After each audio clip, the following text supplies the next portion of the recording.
Meus papinhos, a gente vai trazer hoje mais uma lista de filmes que devem ser redescobertos, porque eu percebi que vocês gostaram da última. Então vamos lá? O primeiro filme é Freakland, o Parque dos Horrores, de 1993. E a trama acompanha o Rick Colgan, que é um ator completamente arrogante, que se acha a última bolacha do pacote. E ele é contratado para viajar para América do Sul para promover esse fertilizante tóxico, tá, meus papinhos? Por essa empresa que quer ali limpar o seu nome. Ele e os seus amigos se perdem durante o caminho e acabam nesse circo dos horrores, administrado por esse excêntrico e diabólico Elijah. E, gente, o Elijah, ele transforma o Rick e todos os seus amigos em aberrações muito bizarras, forçando eles a se juntar à sua trupe de monstros. Esse filme é do Tom Sturm e o Alex Winter. E, gente, eles criaram um filme que é, assim, um carnaval de esquisitice. Todos os efeitos práticos, as maquiagens desse filme é excelente. A direção, ela é super frenética e o visual, ele tem, assim, muita cor explodindo ali na sua cara. Esse filme satiriza muito essa cultura do consumo, né? E essa indústria de entretenimento juntamente com os padrões de beleza. E eles fazem isso de uma forma muito louca, meus papinhos. Eu acho que vale muito a pena esse filme. E, gente, o elenco, ele tem uma mistura muito interessante ali de talentos. A gente tem a Brooke Shields, que tá ali num papel super inusitado. Inclusive, eles conseguiram transformar a Brooke Shields, né, em um monstro muito engraçado. Quase irreconhecível quando ela tá de maquiagem. E, gente, é muito, muito, muito bom. Esse filme, ele não teve tanto sucesso de bilheteria, né? A crítica, inclusive, foi bem forte com eles no lançamento, né? Só que após alguns anos, né, o pessoal começou a descobrir esse filme e começar a gostar dele. Eu acho ele bem engraçado. Os efeitos são muito legais, gente. Inclusive, a gente tem uma... O Keanu Reeves está dentro desse filme como um monstro que não foi creditado no final. Uma das coisas que teve muita crítica foi justamente, né, porque o Alex Winter, ele fez Bill e Ted e o pessoal tava esperando que fosse um novo Bill e Ted. Mas eu ainda acho que vale muito a pena assistir e tem ele completo aqui dentro do YouTube, meus papinhos. O próximo filme é Um Lobisomem Americano em Londres, de 1981. E aqui a gente vai ver a história desses dois estudantes americanos, que é o David e o Jack. Eles estão mochilando ali na zona rural da Inglaterra e eles acabam sendo atacados por uma criatura muito misteriosa. O David acaba sobrevivendo, mas ele é mordido. Ele acaba se recuperando em um hospital ali em Londres, só que ele começa a ser assombrado pelo espírito do Jack, que avisa ele sobre a sua transformação de lobisomem. Gente, é o John Landis, que é o diretor desse filme, e ele foi muito conhecido por Os Irmãos Cara de Pau, Animal House, e ele trouxe, assim, um senso de humor muito legal para esse gênero de terror, criando esse filme que, além de ser muito aterrorizante, ele tem cenas bem gores, ele também é muito engraçado, ele é bem engraçado. O filme acabou ficando famoso justamente pelos efeitos de transformação, né, do Rick Baker, que foram super inovadores na época, o pessoal ficou chocado, e ele acabou, né, tendo seu primeiro Oscar de melhor maquiagem. E, gente, a cena de transformação do David, pra mim, é uma das mais legais e mais realistas que tem. O David Naufin e o Griffin Dunne entregaram também, assim, performances excelentes. E a gente acaba, né, eu, na verdade, queria falar uma coisa pra vocês.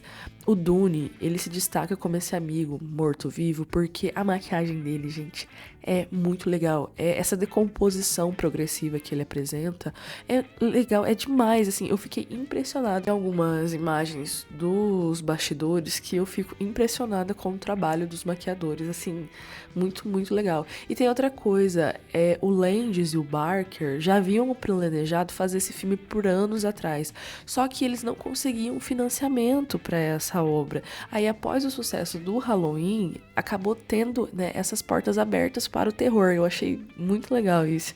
A trilha sonora, a canção também é super legal, então vale muito a pena. O próximo é A Pequena Loja de Horrores, de 1986.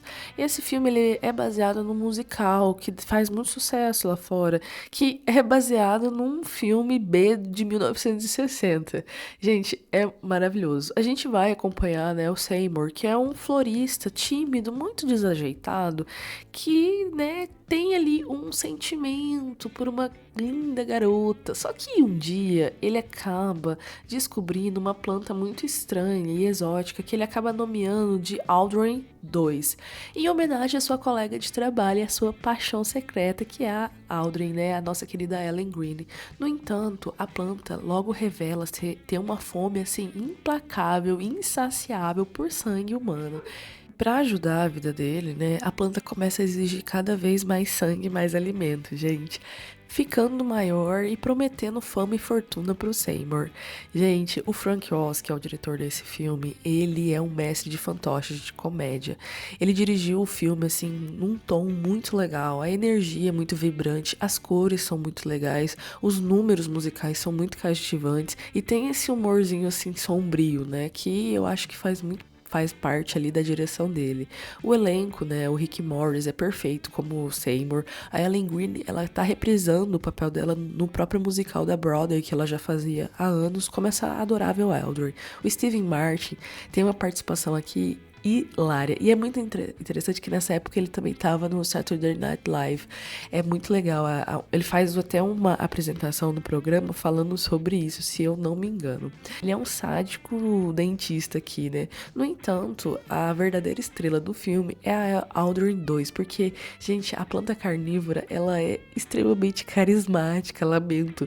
É muito legal. Ela é dublada pela Levis Stubb, né? Do grupo The Four Tops, que dá à planta essa personalidade mais ameaçadora, só que muito legal. Então eu acho que vale muito, muito a pena esse filme. Outra coisa que eu acho super legal da parte prática e técnica é que todas as marionetes, elas crescem, né? Então é muito legal ver o que a equipe de efeitos fez esse filme. Eu acho maravilhoso. O próximo é Os Espíritos de 1996. E aqui a gente vai ver a história do Frank Bannister, que é um arquiteto que, após um acidente muito trágico, acaba desenvolvendo a habilidade de ver e se comunicar com fantasmas. E é o Michael J. Fox, gente, ele tá maravilhoso nesse papel. Ele usa essa habilidade para montar um negócio bem fraudulento de exterminador de fantasmas, fingindo as assombrações e depois, né, indo lá para limpar elas. Só que os clientes ingênuos não fazem nem ideia do que ele tá fazendo, né? E com a ajuda desses seus amigos fantasmas, ele faz esse trabalho com muita maestria. Só que, no entanto, um verdadeiro espírito assassino começa a imitar a figura do ceifador e começa a aterrorizar a cidade. E adivinha quem que tem que resolver isso, gente? Sim, o Frank, usando as suas habilidades para deter toda essa situação. O Peter Jackson, ele demonstrou um talento muito grande nesse filme. E, gente, a narrativa visual eu acho super legal. Eu acho muito peculiar o humor que ele apresenta. Os efeitos visuais, inclusive, que misturam CGI e efeitos práticos, foram muito legais e muito bem feitos, né? E foram também pioneiros ali em 1996, criando esse mundo mais sobrenatural, né, pra gente. Eu acho muito legal. O Michael J. Fox, ele tá brilhando muito nesse papel. E a gente também tem o Jeff Combs e o John Aniston. E aí eu tava pesquisando mais sobre o filme, gente, e eu descobri que esse filme, ele foi concebido como um spin-off de Contos da Cripta. Só que ele acabou se tornando um projeto independente. Eu achei super engraçada essa situação. Aí a gente vê essa complexidade, né, dos efeitos visuais e a visão do Jackson, tornando esse filme assim super legal. Então acho que vale muito a pena. O Jackson sempre foi um grande diretor, né? Próximo é O Feitiço de Áquila, de 1985. E, gente, que filme muito bom, meu Deus do céu, ele é uma fantasia medieval romântica muito maravilhosa. Aqui a gente vai seguir a trama, né, na França medieval com o Philippe Gaston, que é o rato, interpretado pelo Matthew Broderick, que é um jovem ladrão que escapa das masmorras de Áquila. E ele acaba se envolvendo com o enigmático Capitão Navarre. Gente, ele é interpretado pelo Ruth Howard, que tava ali no auge da beleza dele. E a Bella Dunjon, que é a Michelle Pfeiffer, que eu nem preciso falar que essa mulher é belíssima. E o Philip logo descobre que o Navarre e a Isabel estão sob uma terrível maldição lançada pelo perverso bispo de Áquila. Durante o dia, a Isabel se transforma em um falcão e à noite o Navarra se transforma em um lobo, e eles só podem se ver e se tocar de forma humana por alguns breves segundos ao amanhecer. Gente, esse filme é tão bonito. Meu Deus do céu. E eles permanecem vivendo juntos, só que separados, né? Eles precisam quebrar o feitiço antes que o bispo acabe os destruindo. E, gente, esse filme é muito bonito. O Richard Donner, que foi o diretor, ele já tinha sido diretor de Superman e Os Goonies, e ele demonstrou que uma habilidade de criar essa aventura emocionante, é assim, é lindo, é um toque de romance, é drama, a fotografia desse filme é maravilhoso, e a cinematografia do Vittorio Storaro já tinha vencido o Oscar por Apocalipse Now. Gente, é lindo, sabe? E o trio principal também tem um carisma maravilhoso. Os atores entregam uma performance muito memorável. É excelente. Uma das curiosidades que eu acho legal é que toda a trilha sonora do filme, ele tem uma pegada dos anos 80, que é composta pelo Alan Parsons. E, gente, gerou opiniões muito divididas na época, justamente por ser um filme de época, né? Porque alguns acharam que essa música eletrônica destoava do cenário medieval, enquanto outros consideravam assim que era uma coisa mais única, mais memorável. Apesar disso, eu acho que nesse filme em questão combinou muito bem. E assim, é um filme maravilhoso. Aí, assim, para quem gosta de romance, você vai ter um deleite com esse filme. O próximo foi um clássico de Sessão da Tarde, que é Voando pra Casa, de 1996.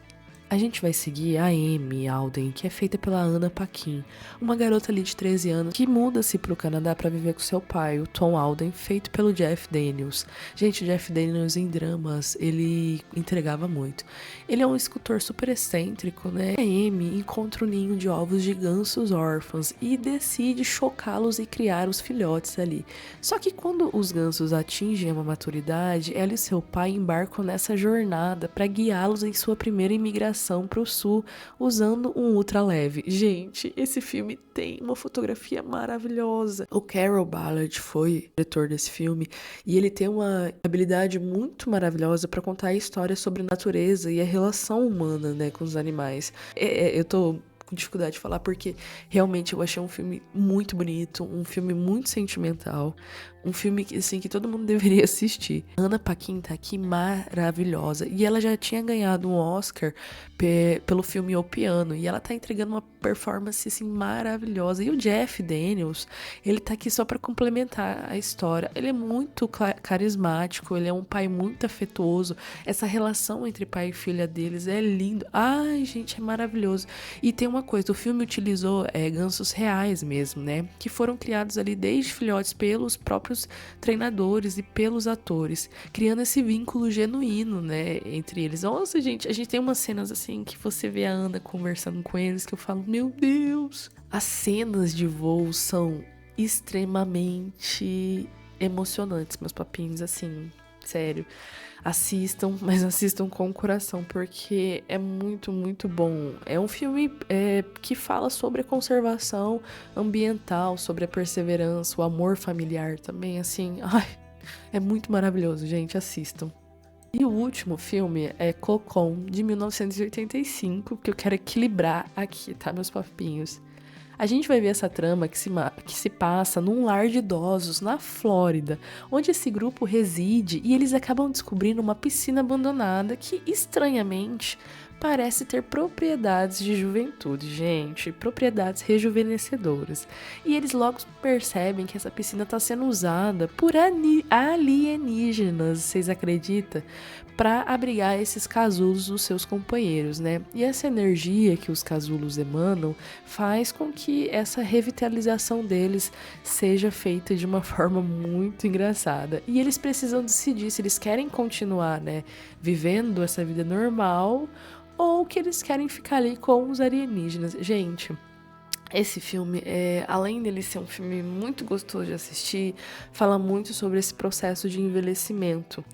Esse processo da gente ver o nosso corpo envelhecendo e tentando lidar com isso. Só que ele faz de uma forma muito interessante. O Ron Howard, ele é um diretor muito conhecido por ser versátil, né, nos seus filmes. Ele tem um toque humano muito bom. Ele fez Apollo 13 e Uma Mente Brilhante, se eu não me engano. E ele tá entregando uma obra, assim, muito divertida e Ai, gente, muito emocionante, sim. Pra vocês verem, né? A gente começou com comédias e a gente foi acabar com filmes emocionantes. E esse filme, ele tem um elenco muito maravilhoso, porque aqui a gente tem figuras muito lendárias, né? Que é o Don Amish, ele ganhou um Oscar de melhor ator coadjuvante, inclusive por esse papel. O Wilford Brillen, o Rumi Cronin, a Jessica Tench.